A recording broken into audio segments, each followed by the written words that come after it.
Hi అండి, అందరికీ నమస్కారం అండి. ఫ్రెండ్స్, మనకి ఇప్పుడిప్పుడే మరొక లేటెస్ట్ అప్డేట్ అయితే రావడం జరిగిందండి. అది కూడా లెక్కర్ స్కామ్ కేసులో ఎమ్మెల్సీ కవితకు షాక్ ఇచ్చిన కోర్టు అంటూ ఇప్పుడే మనకు ఒక బ్రేకింగ్ న్యూస్ అప్డేట్ అయితే రావడం జరిగిందండి.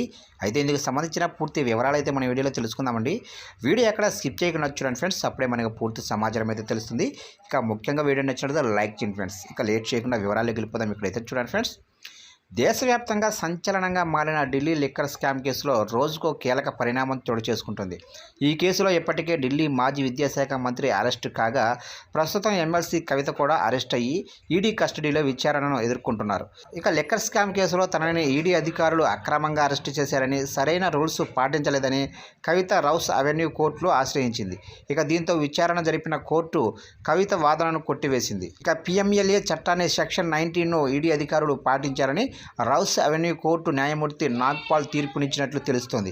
అలాగే కవితను సూర్యాస్తమయానికి ముందే అరెస్టు చేయడంతో పాటు 24 గంటల్లోపే న్యాయస్థానం ముందు హాజరు విచారించారని కోర్టు పేర్కొంది. కాగా ఇదే కేసులో 9 సార్లు సమన్లు అందుకున్న ఢిల్లీ సీఎం కేజ్రీవాల్ ఈడీ విచారణకు సిద్ధమవుతున్నట్లు తెలుస్తుంది.